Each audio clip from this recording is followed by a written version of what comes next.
Hello all, and welcome to this. And yes, this will be another audio video only because I can't get my camera to work right. I guess I need more light source in here, so I'm gonna have to figure something out. But I wanted to go ahead and do this instead of just waiting around and then never getting it done. So this is the WrestleMania 28 pay-per-view review. I finally got to see the pay-per-view, and so I know this is the one most people want to see, so I will put up the ROH pay-per-view reviews as soon as I get done watching both of them. I'm going to put them both up as one time, so there we go there. So let us get on with this, as I know this is what people have been waiting for. I know I didn't really talk a lot about it on the video before, where I talked about, WrestleMania weekend as a whole and added some pictures and that sort of thing.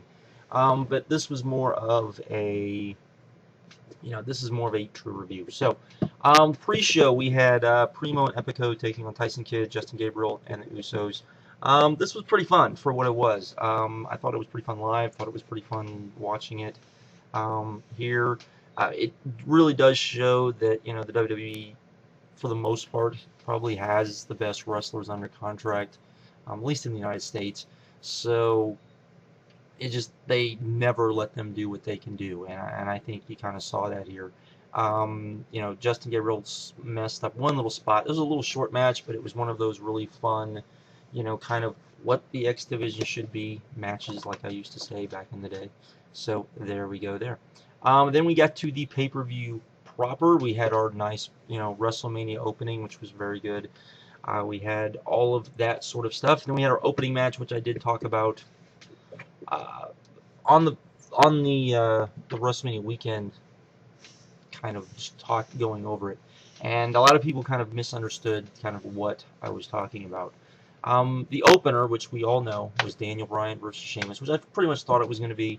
Went 18 seconds. What they were going for apparently was to break the Kane Chavo record for shortest match, and apparently they went a little too long, so they weren't able to do that.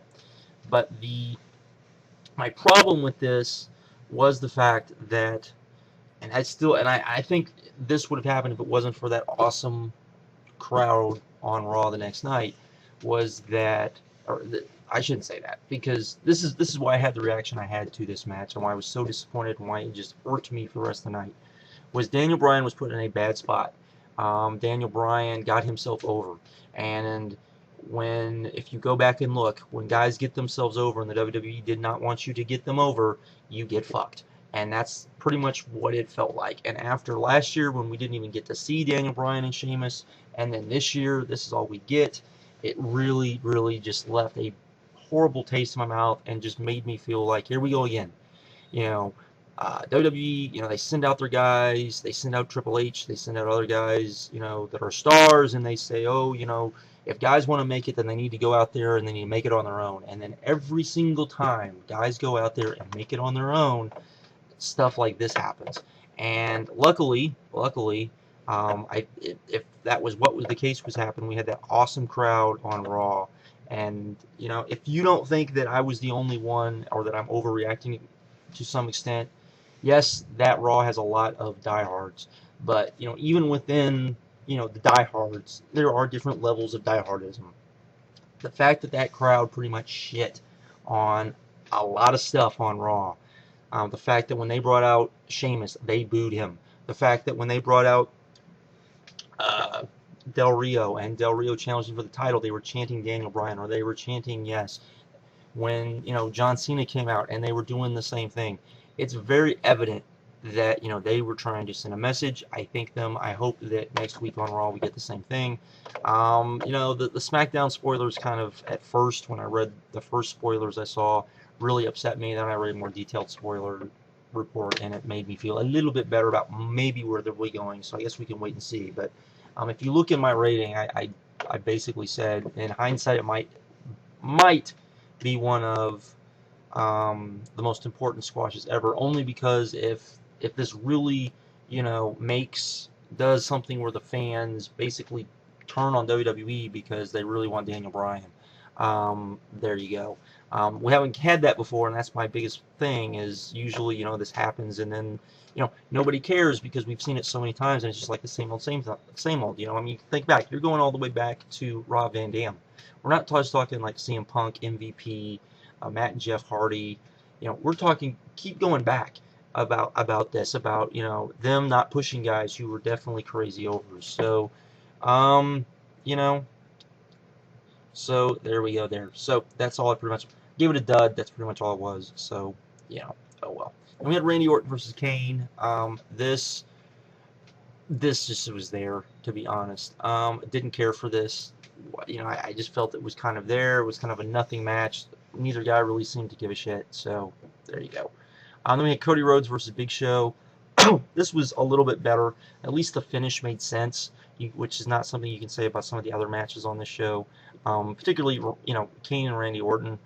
Kane going over made absolutely no sense whatsoever. So, but apparently, I guess they fixed that on SmackDown. So, anyways, but Cody Rhodes versus Big Show was, you know, it was what it was. The good thing about this is the right guy went over, which Big Show did need to go over with how they booked the match. So I was fine with it. It was okay. There we go. Then we had the Diva match. We had Beth Phoenix and Torres taking on Maria Menounos and Kelly Kelly. This sucked ass. That's all there is. This got time and it sucked ass. That was even worse. The only redeeming part about this was when Kelly Kelly was in there with Beth Phoenix. Because, you know, Kelly Kelly can do some things. She can't run the ropes, but she can do a little flippity flops and all of that sort of thing. And when she's in there with someone like Beth Phoenix, who she can kind of use as a springboard, you do get some entertaining spots. So there was that.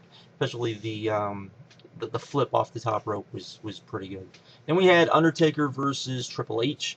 I probably didn't like this as much as some people did, but I still thought this was an awesome match, and had a lot to do with Jim Ross. Being there live, this match dragged, only because the parts where they were laying around and Jim Ross was selling and Jim Ross was doing storytelling, live it didn't come off that way, so it just wasn't very good. So yeah, but Jim Ross was the man. I'm glad they let him call this match. It was awesome. Really enjoyed it. Still an awesome match. So there we go. Then we had Team Johnny versus Team Teddy. This was okay for what it was. It did wind up picking up when the spots started coming at the end. I think they could have gone to the spots a little quicker. That's just my opinion. But yeah. You know, I mean, you had Dolph Ziggler do that crazy monkey flip spot where he, you know, did a complete 360, which was just insane, and a couple other things that were, you know, which were fun. I mean, it was a fun little match. Once it's got going, the problem is no one gave two shits about it. So there you go. Then we had CM Punk taking on Chris Jericho. This started off very slow, but once it did get going, it did get going. It was nice to see CM Punk actually get a real entrance that was cool. You know, the match, again, it started off kind of slow and the fans weren't so much into it. I think that had to do with, you know, live, just talking about live, is that we've gotten a lot of matches where guys were just laying around, and it kind of felt that way with CM Punk too. CM Punk and Chris Jericho is that I think people were expecting a little bit more faster paced match and we didn't get that, and so it was kind of but yeah. But you know, once this got going, you know, the spots at the end, the Lion Tamer spot off the top rope, the you know, all of that sort of just craziness that we got near the end, and you know, the CM Punk, you know, having Chris Jericho on his shoulders and saying "best in the world" as he went for the go to sleep, that was all awesome. So very good match. I'm not gonna say it was a great match, but it was a very good match. And then we had John Cena versus The Rock, another really good match, I would say. I thought, you know, I thought this, again, came off better on TV than it did live. The Rock did blow up pretty early, and you know, you're in there with John Cena, and while I will defend John Cena on some things, John Cena is not a workhorse per se. The Rock was definitely rusty in the ring, you could tell, and this was a long match, and they blew up really quick, and I understand why this probably went long, but it really didn't need to. I'm also was kind of on the fact that The Rock went over. I understand, you know, you had Brock Lesnar come out and he, you know, gave John Cena the F5 afterwards, and you know, that kind of all led into this. But still, to me, you pretty much just said, you know, the Attitude Era was better than the current era, and that's not really what you need to be saying to the fans, because you already think that anyways. You know, you're just ingraining that further into, you know, the way they thought. The only other thing really, I guess, that I skipped, major thing, as far as segments go, we didn't get a lot of segments, though which was good. We didn't get, like last year, we got way too many video packages, though. You know, the Divas getting back-to-back video packages before their match was a bit retarded. Well, I shouldn't say retarded. We're not supposed to say retarded. Was a bit dumb. It was just not what I would say was enjoyable. Just not at all. And the Rhodes Clay stuff. The Rhodes Clay stuff came off a lot better live than I think even when I was watching it. Where live it felt a little bit more like a party. But I can understand why people would hate that. And then the entrances, I thought the entrances actually came off pretty good. Though I think John Cena's entrance, well, I don't think it came off well. I think it came off better live. The Rock entrance was just awesome. Flo Rida hit that out of the park. I really felt like when it was there, it got the crowd kind of pumped. It got them into it. I would say if they wanted to do, you know, musical guests, this is the way to do it, is to have them, you know, kind of do something with the entrances and not a concert like we've seen in the past. So there was that. Of course, we had the you know, when the cage came down, Undertaker and Triple H. That was really good. The storytelling in that match, I really didn't talk a lot about that match, but the storytelling in the match was fairly awesome. Live, like I said, you kind of got what was going on, but it wasn't really clear, particularly when with Shawn going to Undertaker and asking Undertaker to stop the match. It felt like live. It felt more like, you know, he went to go check on Undertaker and then refused to stop the match. It just didn't come off the same. Not that that's a major deal, it just didn't come off the same. And of course, you know, Jim Ross, completely awesome, helped that match. So that was really good. But yeah, that was WrestleMania. I wouldn't say it was a great WrestleMania by any stretch of the imagination, or a great pay-per-view for that matter. Not trying to rate anything on a WrestleMania scale, but still thought it was a pretty good pay-per-view. It had one great match, a couple of really good matches. So I can't complain when we get that. The undercard was absolute shit. Not even gonna lie. It was a horrible undercard. The undercard really needed Daniel Bryan and Sheamus in a longer match.